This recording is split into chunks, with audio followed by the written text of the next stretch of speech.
Muy bien, el día de hoy vamos a leer un pasaje que está en Hechos capítulo 26. Vamos a leer del versículo 15 al 31, que dice así: Yo entonces dije, ¿quién eres, Señor? Y el Señor dijo, yo soy Jesús a quien tú persigues, pero levántate y ponte sobre tus pies, porque para esto he aparecido a ti, para ponerte por ministro y testigo de las cosas que has visto y de aquellas que me pareceré a ti, librándote de tu pueblo y de los gentiles, a quienes ahora te envío, para que abras sus ojos, para que se conviertan de las tinieblas a la luz y de la potestad de Satanás a Dios, para que reciban por la fe que es en mí perdón de pecados y herencia entre los santificados. Por lo cual, oh rey Agripa, no fui rebelde a la visión celestial, sino que anuncié primeramente a los que están en Damasco y en Jerusalén, y por toda la tierra de Judea, y a los gentiles que se arrepintiesen y se convirtiesen a Dios, haciendo obras dignas de arrepentimiento. Por causa de esto, los judíos, prendiéndome en el templo, intentaron matarme. Pero habiendo obtenido auxilio de Dios, persevero hasta el día de hoy, dando testimonio a pequeños y a grandes, no diciendo nada fuera de las cosas que los profetas y Moisés dijeron que habían de suceder, que el Cristo había de padecer y ser el primero de la resurrección de los muertos, para anunciar luz al pueblo y a los gentiles. Diciendo él estas cosas en su defensa, Festo a gran voz dijo, estás loco, Pablo, las muchas letras te vuelven loco. Mas él dijo, no estoy loco, excelentísimo Festo, sino que hablo palabras de verdad y de cordura, pues el rey sabe estas cosas, delante de quien también hablo con toda confianza, porque no pienso que ignora nada de esto, pues no se ha hecho esto en algún rincón. ¿Crees, oh rey Agripa, a los profetas? Yo sé que crees. Entonces Agripa dijo a Pablo, por poco me persuades a ser cristiano. Pablo dijo, quisiera Dios que por poco o por mucho, no solamente tú, sino también los que hoy me oyen, fueseis hechos tales cual yo soy, excepto estas cadenas. Cuando había dicho estas cosas, se levantó el rey y el gobernador y Berenice y los que se habían sentado con ellos, y cuando se retiraron aparte, hablaban entre sí diciendo, ninguna cosa digna ni de muerte ni de prisión ha hecho este hombre. Agripa dijo a Festo, ¿podía este hombre ser puesto en libertad si no hubiera apelado a César? Bueno, ahí en el versículo 28 dice, entonces Agripa dijo a Pablo, por poco me persuades a ser cristiano, ¿verdad? Bueno, pues son palabras de Agripa, el rey Agripa, eh, directamente, ¿verdad? Que quedaron grabadas aquí en la escritura. Y nosotros, pues también usamos esa frase, ¿verdad? Por poco, la frase por poco, ¿verdad? Y usamos la frase por poco para, para hacer, por ejemplo, que una derrota parezca una victoria. Por ejemplo, decimos, nuestro equipo por poco gana el juego. Ay, cola, no, pero perdió, ¿no? Pero pareciera como híjola, es casi una victoria moral, ¿verdad? Por poco obtenemos el trofeo y somos los campeones. Por poco, pero no sucedió, ¿verdad? Y entonces, pues esta palabra por poco, pues nos da un entendimiento o da a parecer como que es algo que es, pero en realidad no lo es, ¿verdad? No existe. Y entonces el día de hoy vamos a ver qué es por poco ser cristiano. ¿Qué es por poco ser cristiano? Y bueno, en primer lugar, como vemos en la vida de este rey, de este rey Agripa, es que es realmente lo que él era un simpatizante. Era un simpatizante de las cosas de Dios, un simpatizante de las cosas que predicaba Pablo, un simpatizante de Cristo, ¿verdad? O sea, mucha gente está en una situación o estuvo en una situación semejante a este rey, aún en la presencia del Señor Jesucristo, ¿verdad? Vemos que hubo un joven rico que llegó con el Señor Jesucristo, ¿verdad? Le preguntó que sí, qué tenía que hacer para heredar la vida eterna, y entonces finalmente las cosas que le pidió Jesús que hiciera, no las hizo. Dice que se fue tristemente, ¿verdad? Se simpatizaba con lo que Cristo decía, pero no, pues realmente no fue un cristiano, ¿verdad? No se convirtió al Señor Jesucristo, no lo siguió. Pilato también fue un hombre que fue un simpatizante de Cristo. Lo estuvo juzgando, ¿verdad? Lo llevaron a él para un juicio y entonces él se dio cuenta que no era culpable de lo que se le estaba atacando, ¿verdad? Y entonces, pues Pilato mostró una simpatía con el Señor Jesucristo a tal grado que buscaba cómo dejarlo libre, ¿verdad? Pero él no creyó en Jesucristo, ¿verdad? No creyó para salvación. Sin embargo, pues simpatizó con él, ¿verdad? Y con su causa. Sabía de Cristo, como muchas gentes saben de Cristo, ¿verdad? Estas personas tuvieron un encuentro físico con Jesucristo. Lo aprobaron, ¿verdad? Como alguien que merecía respeto, que les llamaba la atención, que tenía autoridad. Pero sin embargo, pues hasta ese punto, ¿verdad? Quedó su relación con él. Solo fueron simpatizantes. Me cae Jesús, ¿verdad? Pues hay mucha gente que dice, sí, Jesús, no tengo nada malo que decir de él, pero no es Señor de sus vidas, ¿verdad? Nunca declaran que Él es el Señor de sus vidas, sino que solamente pues se le admira y hasta ahí se queda, ¿verdad? Y entonces, por sus propias palabras, ¿verdad?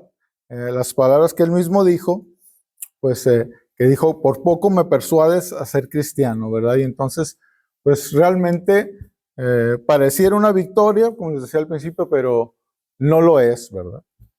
No fue un cristiano. ¿Y qué es por poco ser cristiano, verdad?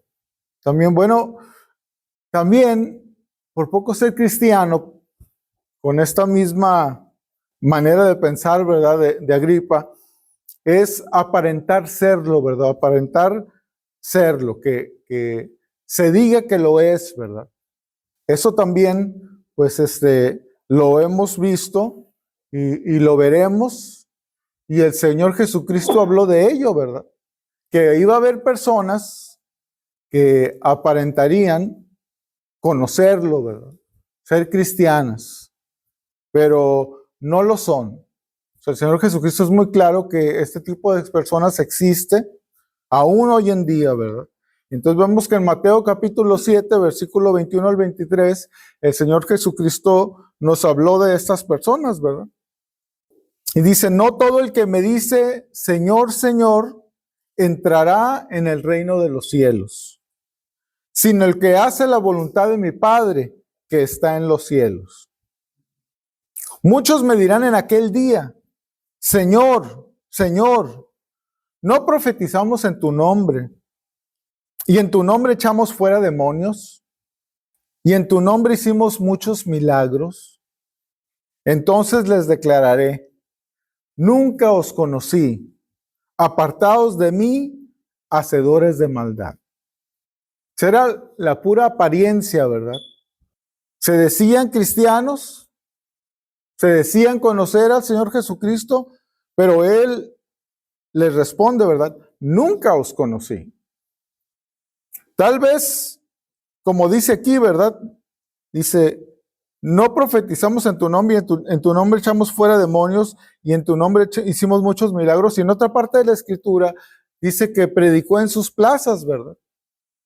Y entonces, tal vez tuvieron un conocimiento personal de él, se pudieron haber encontrado con él, pero no lo conocieron a la manera que una persona para poderse decir cristiana debe conocer al Señor Jesucristo. Sobre una relación en Él, en el cual creyera en el Señor Jesucristo y fuera salvo, ¿verdad? No tenían una fe verdadera. Y entonces estas personas pues solamente aparentaban, ¿verdad? ¿Qué es por poco ser cristiano también? Pues lo que realmente es, ¿verdad? Y que aquí me voy a concentrar un poquito más, es que es una mentira de Satanás. Es un engaño. Por poco ser cristiano es un engaño de Satanás. Porque no se puede ser un poco cristiano, ¿verdad? O eres o no lo eres. Como en una situación donde una mujer no puede estar casi embarazada, ¿verdad? O está embarazada o no lo está. Así es también el ser un cristiano, ¿verdad? O lo eres o no lo eres. No hay un por poco, ¿verdad? Estos son engaños de Satanás. Y la verdad es que Satanás es muy astuto. Satanás está continuamente planeando, trabajando en los hombres para engañarlos, ¿verdad? Para que no vayan a Cristo y le conozcan. Y en el caso del rey Agripa, si nos ponemos a pensar en él, pues, ¿cuál fue el estorbo para que él no fuera un cristiano? ¿Por qué dice que por poco? O sea, ¿qué faltó? ¿Qué no hizo? ¿Qué le estorbó para no ser cristiano? ¿No entendió el mensaje? Sí lo entendió. ¿No fue Pablo persuasivo? Definitivamente que Pablo fue persuasivo. Pero lo que le estorbó probablemente estaba a su lado, ¿verdad? Que era Berenice. Una mujer que era su hermana y que también la había hecho su esposa. Una mujer de la cual se hablan muchas cosas, ¿verdad? Ahora sí que vemos en los escritos, se puede encontrar en los escritos de Josefo, un historiador judío, que mencionaba a Berenice en varios escándalos.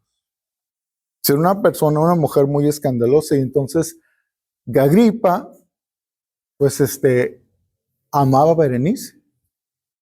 Agripa amaba su relación pecaminosa. Y normalmente eso es lo que nos estorba, ¿verdad? Para ir a Cristo. Es el pecado. No querer dejar nuestra vida pecaminosa. Hoy en día, Satanás, de manera muy astuta, sabe que el pecado es algo que los hombres hacen que tengan que enfrentarse con el Señor Jesucristo y tomar una decisión.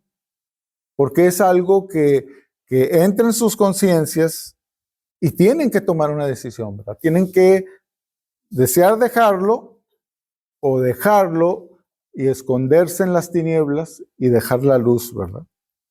Por eso, hoy en día, Satanás se ha encargado de quitar esta parte del evangelio. Y si nos damos cuenta, hay muchas partes, hay muchas congregaciones, hay muchas iglesias donde se ha dejado de hablar del pecado. Se enfatiza el amor. No se habla del pecado, no se habla de la necesidad de arrepentirse, de hacer frutos dignos de arrepentimiento, como era la predicación de Pablo.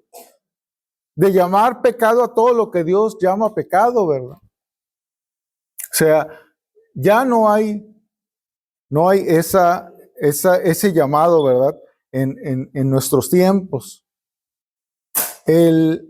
La necesidad de arrepentirse se ha hecho a un lado. Imagínense si Satanás le hubiera podido llegar a este rey Agripa sin necesidad de que Agripa se arrepintiera. Probablemente Agripa dijera, no, yo también soy cristiano, ¿verdad? No hay problema porque me quitaste la razón por la cual yo no quería ser cristiano, ¿verdad? Que es, pues, que amo el pecado. Y entonces, Satanás realmente ha hecho esto en el mundo hoy en día. Porque Satanás, fíjense, no se opone a la vida moral de las personas. De hecho, el concepto de la moral como un sistema no existe en la Biblia. En la Biblia, hacer lo correcto se presenta como hacer la voluntad de Dios, como obedecer lo que Dios dice en su palabra. O sea, cuando se habla de moral en el mundo, pues se habla de las costumbres, de los hábitos, la manera de comportarse, ¿verdad? El buen comportamiento en la sociedad. Y entonces la moral cambia, ¿verdad? Cuando cambian los valores, pues cambia la moral. Dios no cambia, ¿verdad? Su palabra no cambia. A lo que Dios llama bueno, lo sigue haciendo. Y lo que Dios llama malo, lo sigue haciendo, ¿verdad? Desde el principio. Dios enseña qué es el bien y qué es el mal. Y permanecer en la voluntad de Dios, pues es permanecer en el bien. Así es que Satanás no le preocupa o no tiene problema cuando las personas son o tienen una vida moral.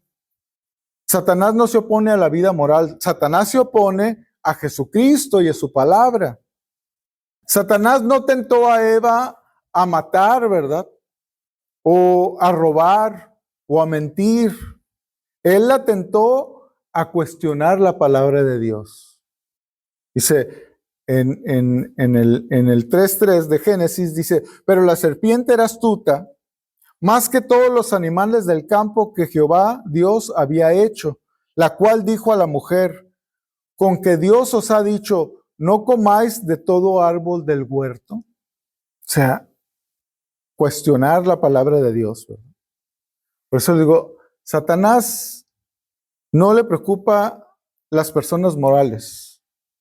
No le preocupa si las personas hacen obras de caridad, si recogen la basura, si la reciclan, si ayudan a las personas mayores a cruzar la calle.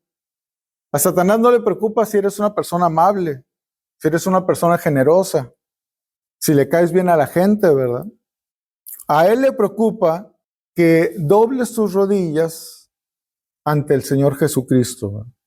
Esta es la manera en que engaña Satanás a millones de personas. Satanás ha convencido a millones de personas que la moralidad es lo mismo que la espiritualidad.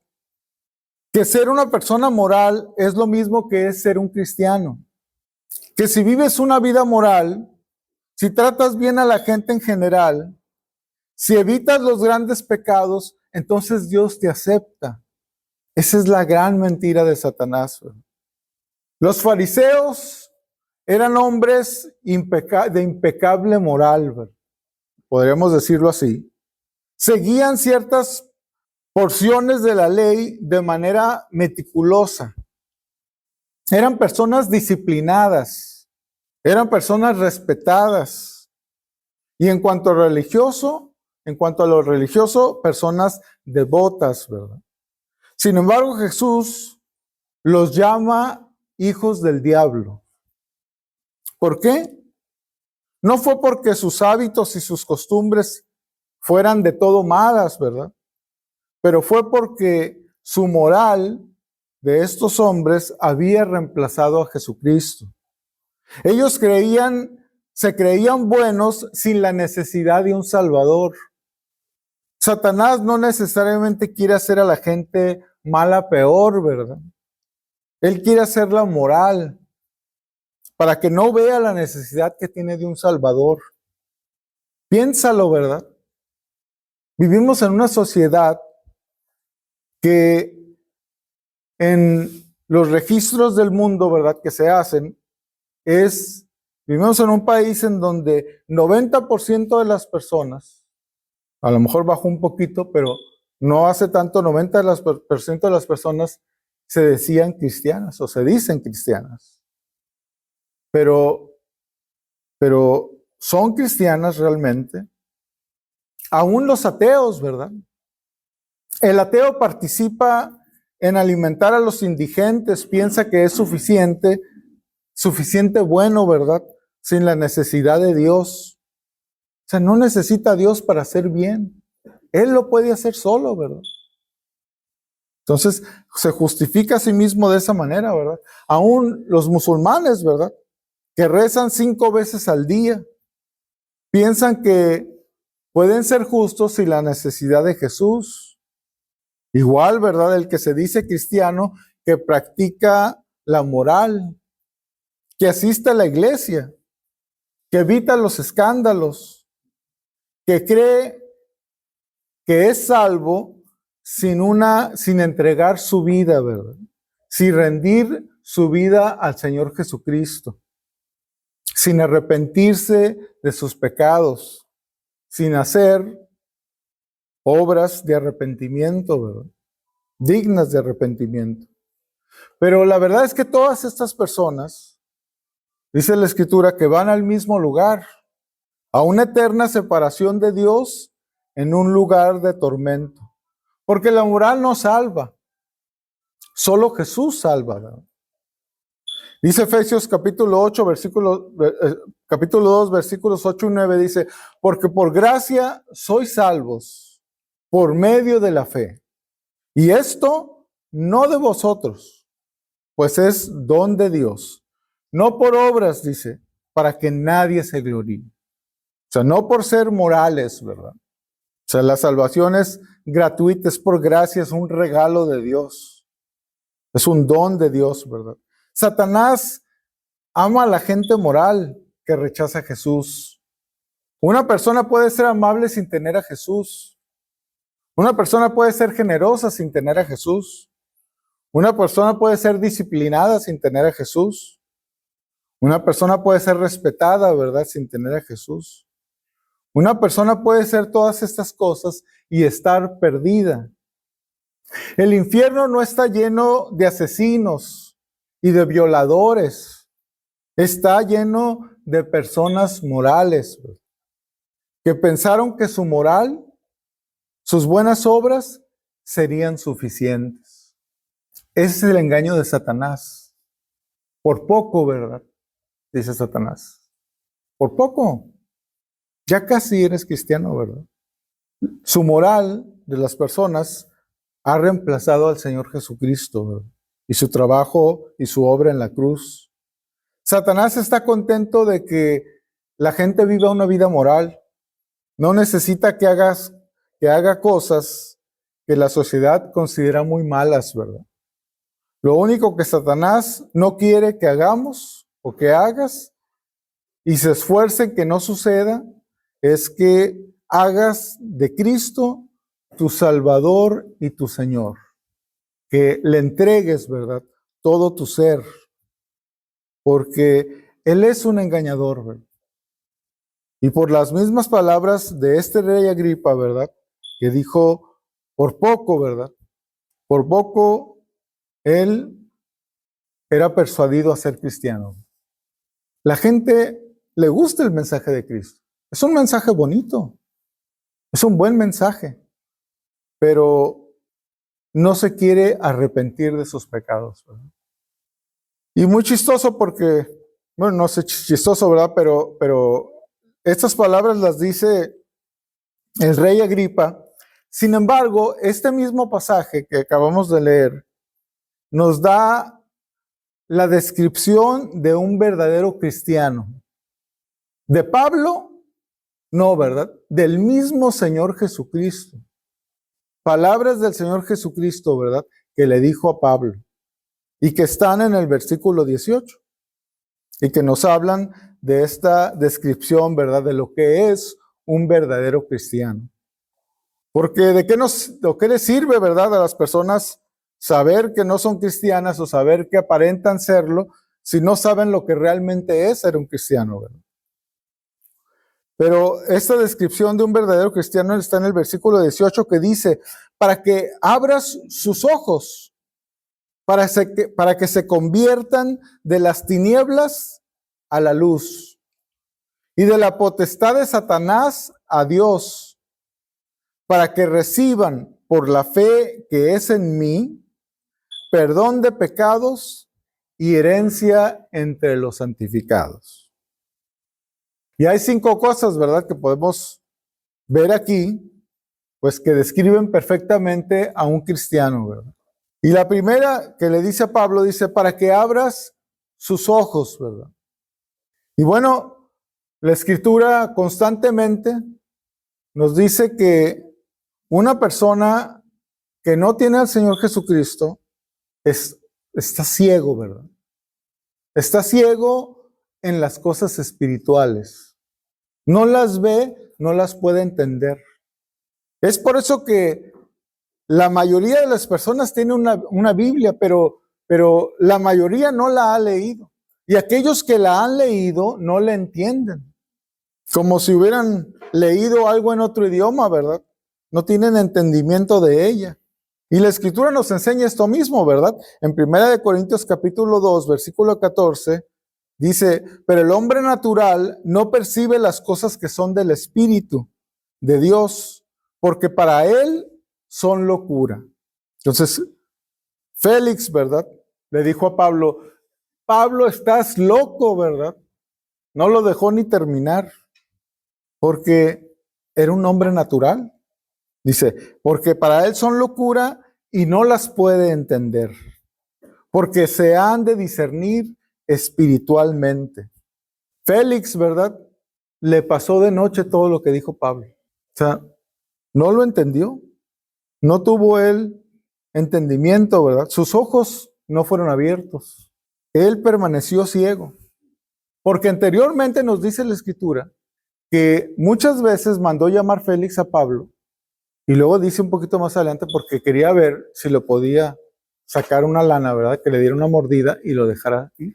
Pero dice que Pablo le empezaba a hablar de cosas que le incomodaban y se asustaba y luego le decía, no, después te llamo, ¿verdad? Y así lo traía. Y obviamente, pues su corazón se endureció, ¿verdad? Entonces cuando escuchó esta palabra, ya no entendió nada, ¿verdad? Le pasó todo por encima, ¿verdad?, de su cabeza. El hombre sin Cristo es un ciego espiritual, ¿verdad? No ve lo espiritual, no lo puede discernir, no lo puede entender, no lo puede separar, ¿verdad? Y decir, esta es una parte, esta es otra parte, ¿verdad? Y unir las cosas, no, porque para unir algo, pues se necesita primero entenderlo, ¿verdad? Necesita saber lo que se está haciendo y poder unir pensamientos en este caso, ¿verdad? Ideas, verdades que no tiene sentido, ¿verdad? Pero para nosotros, la salvación debe ser algo sencillo, ¿verdad? Tan sencillo que los maestros de los niños, pues les enseñan el Evangelio, ¿verdad? Y un niño lo puede entender sin problema, ¿verdad? Entonces, pues es muy importante que nosotros también seamos los mensajeros que Pablo se le dice que sea, ¿verdad? Dice, para que abras sus ojos. O sea, la responsabilidad de Pablo era que sus ojos fueran abiertos, pero no hacerlo con un espíritu de superioridad, ¿verdad? Yo sé más que tú, porque pues eso muchas veces pues crea un rechazo de otra persona.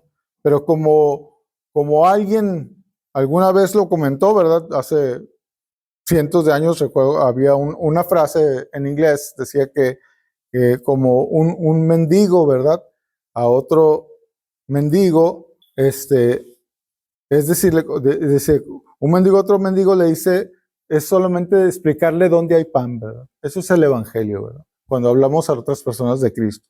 Entonces nosotros vamos con los demás, decimos, oye, ¿tienes hambre? Acabo de encontrar pan, ¿verdad? Allá está. Déjate enseño dónde está, ¿verdad? Para que tú lo puedas comer, para que tú lo puedas tomar, para que te puedas llenar, para que te puedas nutrir, ¿verdad? Y la única manera de hacerlo es llevándoles la palabra de Dios, ¿verdad? Es lo que tenemos que hacer. Como aquí mismo lo leímos, ¿verdad? Que Pablo le dijo que todas las cosas que él había dicho estaban escritas en los profetas y en Moisés. No decía nada que no fuera de la palabra de Dios, ¿verdad? Por eso la Escritura dice, ¿verdad? Lámpara me es a mis pies tu palabra. O sea, tiene que venir la luz para que nosotros podamos ver, ¿verdad? Abrir los ojos de las personas, ¿verdad? Que no conocen a Dios. Porque cuando abren los ojos, cuando se encuentran con la palabra de Dios, cuando se encuentran con la lámpara, que es la palabra de Dios, entonces empiezan a ver lo que Dios les quiere enseñar, ¿verdad? Empiezan a ver lo que Dios les quiere enseñar, y una persona cuando empieza a ver que no veía, pues pues empieza a dar cuenta de cosas que no podía antes. Era incapaz de verse antes, ¿verdad? Y la palabra de Dios nos dice que es como un espejo, ¿verdad? Es una persona que no es cristiana, se ve a la palabra de Dios y entonces se ve como si fuera en un espejo y entonces se ve como realmente es. Y entonces toda la suciedad se le nota. Y entonces se da cuenta que no es tan bueno como él piensa. Se da cuenta que está sucio, ¿verdad? Y que su suciedad necesita ser limpiada. Y entonces puede hacer dos cosas, ¿verdad? Puede huir a la oscuridad, donde ya no puede ver la suciedad, o permanecer en la luz para que sea evidenciada, ¿verdad? Y entonces acepte aquello que Dios le está pidiendo, ¿verdad? Y pueda dar el segundo paso que se necesita, pues para ser un verdadero cristiano. La verdad es que como en nuestra experiencia de vida, ¿verdad? Todas las personas, me llama mucho la atención que decía una persona y me parecía que tenía mucho sentido lo que decía, y es que todos nosotros realmente somos influenciados por las dos últimas generaciones con las que vivimos. Y entonces la influencia más grande que tenemos son normalmente pues nuestros padres y nuestros abuelos, ¿verdad? Y entonces de ellos realmente es donde aprendemos todas las cosas del pasado, o todas las cosas que no vivimos, ¿verdad? Y todas las cosas que aprendemos también de cómo se deben de hacer las cosas. Y entonces, depende de tu padre o tus abuelos, especialmente como cristianos, ¿verdad? Dependiendo cómo sean nuestros padres y nuestros abuelos, si fueron fieles a Dios, pues lo más probable es que tú puedas ser una persona que también seas fiel a Dios, porque has aprendido de ellos, ¿verdad? ¿Qué es ser fiel a Dios? Pero cuando uno de los dos no lo es, entonces ya hay una probabilidad, pues normalmente de que ya no haya esa fidelidad. Y cuando esa persona tenga sus hijos, entonces va a estar en una situación, los hijos, semejante, ¿verdad? Donde ahora va a aprender de sus padres, pero también va a tener a sus abuelos, ¿verdad? Y entonces, todo lo aprendemos y todo lo conocemos de las dos últimas generaciones. Por eso es que a mí siempre me había causado ruido, ¿verdad? El hecho de que hubo personas que experimentaron el poder de Dios como aquellas personas que salieron de Egipto, que no pasó tanto tiempo en sus vidas o no pasó tanto tiempo en el pueblo de Israel, donde si no fuera porque quedó escrito, hubiera sido como si no hubiera sucedido, ¿verdad? Las siguientes generaciones lo hubieran olvidado, ¿verdad? Porque no lo vivieron. O tal vez porque sus padres no lo pasaron hacia ellos, ¿verdad? Sin embargo, quedó escrito para que siguiéramos conociendo todas aquellas que sucedieron, aquellas cosas que sucedieron en la vida de estos hombres, ¿verdad? Del pueblo cuando salió de Egipto. Bueno, una persona que abre sus ojos ahora tiene que tomar una decisión, ¿verdad? Es el momento de las decisiones, dice, para que se conviertan de las tinieblas a la luz y de la potestad de Satanás a Dios. O sea, aquí ya hay una acción, ¿verdad? Y es que se conviertan. O sea, debe de haber una conversión. Debe de haber un cambio, ¿verdad? Un cambio de amar a las tinieblas a amar a Dios, ¿verdad? de ir por las tinieblas por gusto a no desear ya más ir por las tinieblas, ¿verdad?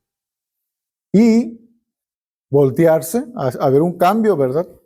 Y que haya una conversión hacia el otro lado y entonces desear lo que Dios dice, ¿verdad?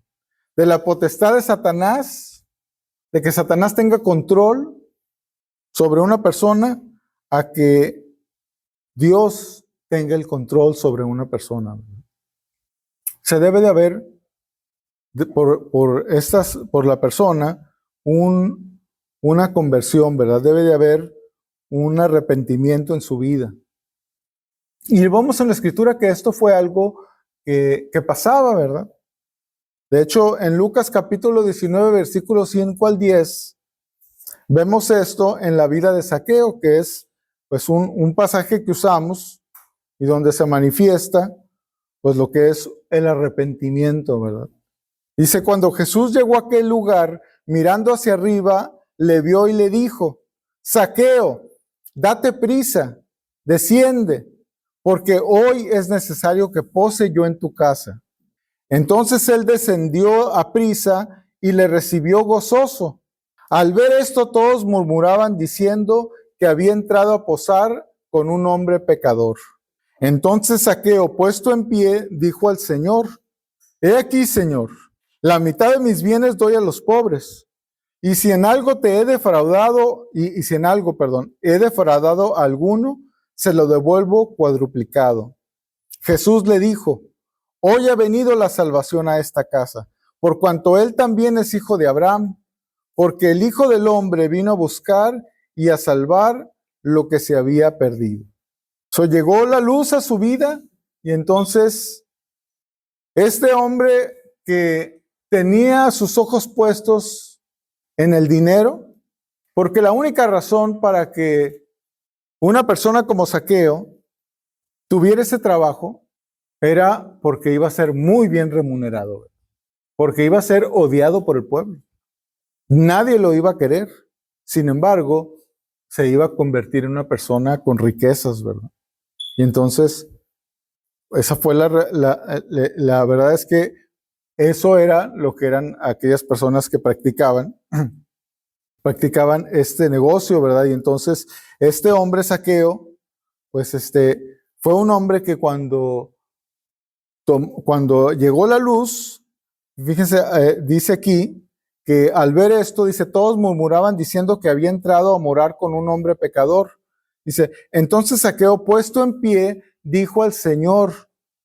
Entonces, este hombre tenía puestos sus ojos en el dinero, pero lo siguiente nos dice que tenía puestos sus ojos en Jesús, ¿verdad? Porque se puso en pie y le dijo al Señor, o sea, volteó hacia Jesús, ¿verdad? Y entonces hizo una obra digna de arrepentimiento, ¿verdad? He aquí la mitad de mis bienes doy a los pobres.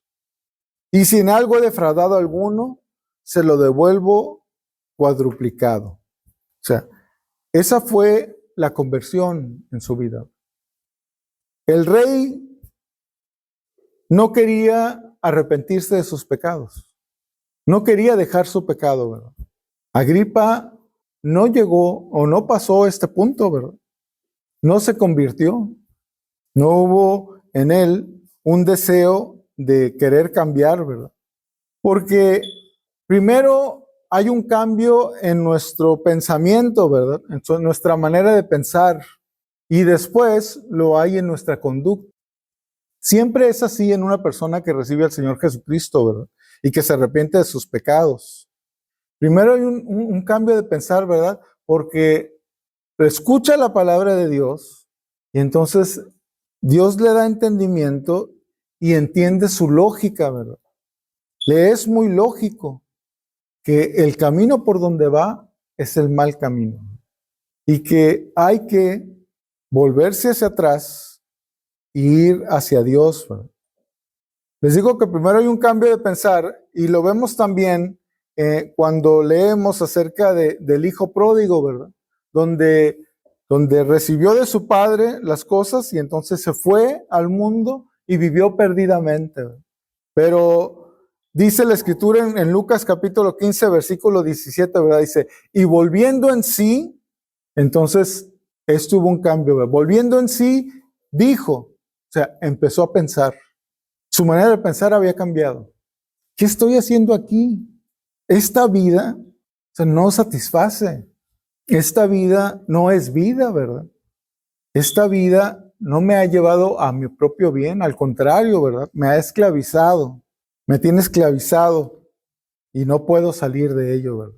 Y entonces se viene el arrepentimiento, ¿verdad? El cambio de cambió su manera de pensar, pero también cambió su conducta, ¿verdad?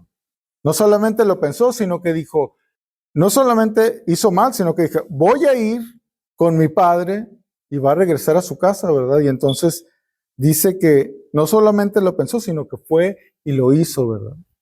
Y volviendo a casa, vemos la segunda parte, que se encuentra a su padre en el camino, ¿verdad? Y entonces, esta es la parte donde la gente no la quiere vivir, ¿verdad? No se quiere convertir de sus pecados. No quiere reconocer que es pecaminoso. No quiere reconocer que la moral de la que vive es falsa, ¿verdad? Que el verdadero bien es obedecer a Dios. Y eso no lo puede hacer ningún hombre, ¿verdad? Sin el poder de Dios. Porque ahí está el bien. Y desobedecer a Dios, ahí está el mal, ¿verdad? Y los hombres no pueden obedecer a Dios. Son incapaces de hacerlo. Porque no tienen la capacidad, ¿verdad? De hacerlo. Porque somos pecadores, ¿verdad? Tenemos una naturaleza pecaminosa. Y así que dice, continúa y dice, para que reciban por la fe que es en mí, perdón de pecados, ¿verdad? O sea, por la fe que es en mí, ¿verdad? Dice el Señor Jesucristo, fe en que Jesús es suficiente. La salvación depende de lo que Él hizo por nosotros, ¿verdad? Porque no somos capaces de salvarnos. Porque la Biblia es muy clara, ¿verdad? En nuestra condición. Dice en Jeremías capítulo 13, versículo 23, mudará el etíope su piel y el leopardo sus manchas.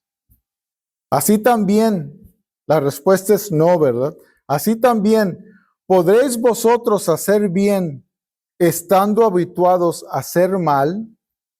O sea, no es posible, ¿verdad? No es posible obedecer a Dios. Por eso Satanás reemplaza a los mandamientos de Dios, a la voluntad de Dios, con la moral.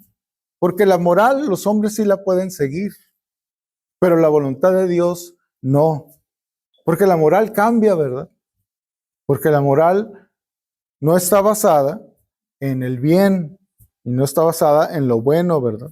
Sino está basada en los pensamientos y en lo que se considera como bien, ¿verdad? En la sociedad. Fe se requiere en su sacrificio, ¿verdad? Sacrificio que lo llevó a la muerte y en donde Él hizo el pago por nuestros pecados. ¿Cómo fue el pago de nuestros pecados? Si nosotros merecíamos una eternidad en el infierno, hay gente que pregunta, ¿no debió Cristo, pues entonces, tener que pasar una eternidad en el infierno también? Escuchaba que una persona hacía este cuestionamiento a alguien y pues cuando lo hizo así me quedé, bueno, ¿cómo le argumento, verdad? Y entonces, pues le contestó muy sabiamente esta persona, le dijo, ¿verdad? Bueno, imagínate que tienes una gran deuda, como cometiste o hiciste algo que te llevaron ante un juez, y entonces te dice el juez, pues paga lo que debes. Y entonces dice la persona, no puedo, no tengo cómo pagar. Entonces, bueno, si no me pagas, entonces el castigo es que vas a pasar tanto tiempo en la cárcel, ¿verdad? Pues es la misma situación con los pecados del hombre, ¿verdad? Si no podemos pagarle a Dios, entonces nuestra condenación es una eternidad en el infierno. Y entonces dice, y si llegara alguien y dijera, yo sí tengo para pagarlo, ¿verdad? Y entonces lo paga, pues no tiene que ser condenado en el infierno, ¿verdad? Sino solamente tiene que hacer es pagar esa deuda que se debía, ¿verdad? Bueno, eso es lo que hizo el Señor Jesucristo en la cruz, ¿verdad? En la cruz hubo un intercambio en donde Dios castigó a Jesús por los pecados de todos los hombres. Toda una eternidad en el infierno, ¿verdad? Lo equivalente, Cristo lo sufrió en la cruz. Y por fe, entonces, ese sacrificio, Dios lo hago mío, ¿verdad? Por fe, Jesucristo viene y paga aquello que yo debo. Y vemos que en su resurrección, pues el Señor Jesucristo hizo efectivo esto y Dios también quedó satisfecho, ¿verdad? Y entonces le resucitó y entonces le llevó a su presencia, ¿verdad? Y dice el versículo 4, para que reciban perdón de pecados, ¿verdad? Por la fe, perdón de pecados. O sea, lo que hizo el Señor Jesucristo en la cruz es algo real, porque aún el peso del pecado es removido de nuestra vida, ¿verdad? La culpa es quitada. Ya no nos culpa más Dios de nuestros pecados, porque cargar con nuestros pecados es una verdadera carga, ¿verdad? Pero aquella persona que es perdonada es una persona que esa carga que tenía le es quitada, ¿verdad? Es transformado, ¿verdad? Es perdonado. Y eso es algo que solamente se puede manifestar, pues, en aquellos que pueden cantar, ¿verdad?, con gozo en las dificultades. Pueden alabar a Dios contentos en los problemas físicos. Pueden padecer aquí, sin embargo, tener libertad y ser felices y tener gozo, ¿verdad? Porque solamente Dios puede hacer algo así. Cuando nuestro pecado ha sido quitado, entonces nosotros somos capaces, pues, de vivir en este mundo felices, ¿verdad? Con gozo independiente de las circunstancias. Dice, y herencia entre los santificados, ¿verdad? Compartiremos la gloria futura con Cristo. Pablo sufría aquí, ¿verdad? Pablo tuvo muchos problemas. Sin embargo, él sabía, ¿verdad?, que era hijo de Dios y ahora heredero con Cristo, ¿verdad? Ser hijos y herederos con Cristo, ¿verdad? Herencia entre los santificados. O sea, cuando una persona es santificada, ¿verdad? Es una persona puesta aparte, ¿verdad? Puesta aparte para Dios. Y cuando Dios nos pone aparte, es porque tiene un propósito en nuestra vida, ¿verdad? Creo que una de las cosas más tristes es pensar que hay cristianos que no tienen un propósito en sus vidas, que no sienten que hay un propósito para ellos, ¿verdad? Cuando Dios tiene un grande propósito en sus vidas. Antes de ser de Jesucristo, dice la Escritura, dice aquí en este mismo versículo que leímos, estábamos o éramos de la potestad de Satanás. Satanás nos controlaba. Satanás nos usaba para sus cosas, ¿verdad? Sus propósitos. Y recuerdo una enseñanza que se quedó en mi mente mucho tiempo y que pues aplicaba perfectamente a esta situación de los propósitos, ¿verdad? Porque mencionaban la espada de Goliat, en donde nos decían, o sea, nos explicaba que la espada de Goliat, que nosotros somos como la espada de Goliat. Y cuando estaba en las manos de Goliat, deshonraba el nombre de Dios. Cuando estaba en las manos de Goliat, entonces era enemigo de las cosas de Dios, ¿verdad? Y del pueblo de Dios y de Dios mismo. Pero en el momento en que David golpea a Goliat y cae en tierra, entonces dice la Escritura que David tomó la espada y entonces con ella le cortó la cabeza a Goliat. Y entonces vemos que en ese momento la espada ya no fue usada para deshonrar el nombre de Dios. Al contrario, ¿verdad? La espada fue usada por el hombre de Dios para hacer un bien, ¿verdad? Y entonces así nos debemos de considerar nosotros, ¿verdad? Una espada que estuvo en las manos de Goliat que hacía el mal, pero que ahora hace el bien, ¿verdad? Que ahora en las manos de Dios se usa para bien, se usa para lo que Él quiere, ¿verdad? Y pues lo que Él quiere es lo mismo que a Pablo le dice, ¿verdad? En este versículo 18, para que abras sus ojos, ¿verdad? Entonces, nosotros somos aquellos que debemos hacer el trabajo que Pablo ya no puede hacer, ¿verdad? Porque él ya partió con el Señor. Pero los que estamos aquí, sí estamos, ¿verdad? Estamos aquí y eso es nuestro trabajo. Y debemos conocer bien la Escritura para poderle hablar a aquellas personas y que salgan de su propio engaño, ¿verdad? De que necesitan un arrepentimiento de sus pecados, ¿verdad? Necesitan reconocer que tienen una naturaleza pecaminosa y que no pueden por ellos mismos nunca, ¿verdad?, poder agradar a Dios. Y que a Dios no se le agrada por la moral, se le agrada obedeciendo su palabra. Bueno, que podamos nosotros y aquellos que nos escuchan poder no solamente alcanzarlos, ¿verdad?, abriéndoles o trayéndoles la luz, sino que ellos puedan conocer al Señor Jesucristo y entonces nosotros podamos compartirles nuestra experiencia, ¿verdad? Y compartirles las cosas que Dios ha hecho en nosotros para que ellos también puedan a su vez crecer y hacerlo con los demás, ¿verdad? Que Dios les bendiga.